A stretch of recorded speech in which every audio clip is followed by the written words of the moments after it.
Ikuti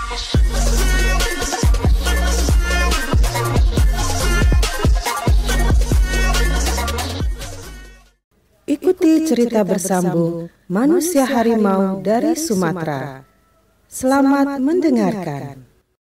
Dia berjalan terus tanpa menoleh. Kakinya melepuh-lepuh oleh batu-batu tajam di jalan yang amat buruk. Lebih dari 40 jam dia berjalan tanpa berhenti. Makan pun sambil jalan dari sumpit pandan berisi nasi yang dibawanya dari kampung. Yang dinamakan kuburan opungnya itu hanya sebuah batu lonjong dengan pohon beringin yang sudah tua umurnya. Tak jauh dari situ ada 2 kuburan dengan pohon Kamboja. Erwin duduk bersila lalu memanggil nama opungnya. Tanah tempat dia duduk bergetar bagaikan ada gempa, pertanda bahwa kakeknya telah mendengar dan berkenan didatangi cucunya. Tiba-tiba datang seekor harimau, hampir sebesar sapi dewasa. Sekitar kepalanya ada bulu bagaikan jambang, menandakan usianya yang telah tua.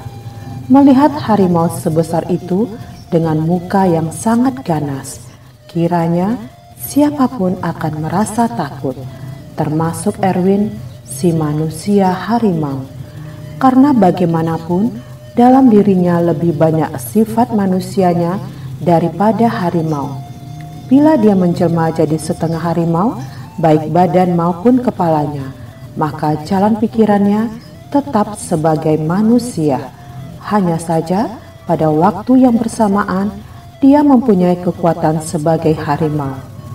Bila dikehendakinya, dia pun pada waktu berubah rupa begitu bisa melakukan segala macam tingkah yang biasa dilakukan oleh seekor harimau. Harimau besar itu duduk di hadapannya dengan muka yang garang. Kemudian dia mengaum, lalu berdiri dan bergerak pelan-pelan ke arah Erwin duduk, melingkari tanah yang diperkirakan sebagai tempat mayat kakek Erwin. Kini ia duduk di samping Erwin. Erwin takut tidak terhingga. Kalaulah harimau yang bukan jadi-jadian itu mau menerkam dan menelannya, tentu dia dapat melakukannya dengan mudah. Tetapi dia diam saja di sisi Erwin, kemudian menjilat-jilat kepala Erwin, bagaikan orang dijilat kucing, yang mengetahui bahwa kucing hanya berbuat begitu kalau dia senang pada orang yang dijilatnya. Maka menurunlah rasa takut anak muda itu. Dia kini merasa lega. Harimau itu tidak memusuhinya. Barangkali ini ujian pertama. Bagaimana sikapnya didatangi oleh harimau yang kadangkala menjadi semacam bangsanya juga. Harimau itu mengaum lalu berlalu. Erwin, kata satu suara yang keluarnya bagaikan dari bumi. Engkau telah mendengar dari ayahmu. Kenapa dia gagal setelah lebih sebulan di sini? Kala itu kau belum ada. Kini kau kemari dengan maksud yang sama. Sebenarnya aku tidak mau menurunkan kepandaian ini kepadamu, tetapi kau memang membutuhkannya. Karena manusia yang sebenarnya normal semacam Ki Ampuh mempunyai niat lebih jahat daripada hewan. Hanya karena ambisi belaka, ingin menjadi orang yang lebih unggul. Engkau telah terlalu baik kepadanya. Mestinya kau tamatkan riwayatnya tempo hari. Tetapi sebetulnya apa yang kau lakukan itulah yang menandakan otak manusia berkemanusiaan yang ada di dalam kepalamu. Kalau kala itu Ki Ampuh lebih hebat, dan kalau dia mampu, pasti kau telah tidak ada lagi di atas dunia ini. Dan kini kau tidak akan ada di sini. Terima kasih Opung. Memang saya datang hendak menuntut ilmu atas pesan ayah. Kau sudah tahu mengapa dia gagal, dan kau pun belum tentu akan berhasil. Karena dalam belajar ini, kau hanya manusia biasa yang bisa tergoda. Bukan mudah memusatkan pikiran hanya pada suatu persoalan. Apalagi kalau orang itu mempunyai problem-problem, atau punya anak istri, atau punya kekasih. Berat sekali memisahkan pikiran dari semuanya itu. Terlalu berat, Erwin. Tapi saya harus mempunyai ilmu itu demi kehidupan anak dan istri saya, dan kehidupan saya sendiri yang masih ingin berbuat baik di dunia ini kalau bisa. Saya akan sanggup, Opung. Saya akan pusatkan segenap pikiran. Aku harap kau berhasil. Ilmu yang akan kuturunkan sudah hampir tidak ada lagi di Sumatera ini. Kalaupun ada, hanya 7 orang memilikinya. 1 di kampung ini, di Muara Sipongi. Lalu di Tapanuli tidak ada orang lain lagi. Di kampung kecil Stabat ada seorang. Kini dia telah menjadi orang yang alim sekali. Kepandaiannya hanya digunakan untuk hal-hal yang baik, antara lain mengobati orang. Telah banyak orang yang tak tersembuhkan dengan pengobatan modern, akhirnya menjadi sehat atau normal kembali dengan pengobatan kebatinan. Erwin mendengar dengan seksama segala apa yang diterangkan oleh opungnya.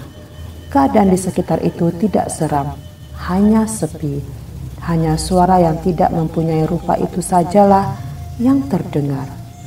Aneh terasa bagi Erwin dan siapapun yang sekiranya menyaksikan manusia bicara dengan sesuatu yang tidak ada. Apakah saya akan dapat melindungi istri dan anak saya, Opung? Tanya anak muda itu. Dia hanya menanyakan itu karena untuk itulah dia ke sana. Tidak ada maksud untuk menunjukkan ilmunya kalau berhasil terhadap seseorang. Aku tidak dapat mengatakan bagaimanapun besarnya ilmu, akhirnya Tuhan juga yang menentukan, Erwin. Dia juga yang paling berkuasa. Tiada lain daripada dia. Bolehkah saya bertemu dengan Opung? Bukankah kau sudah datang dan sedang bercakap-cakap dengan aku? Maksud saya ingin berhadapan muka. Kita sedang berhadapan. Tetapi saya tidak melihat Opung. Itulah kekuranganmu, Erwin, tidak melihat aku.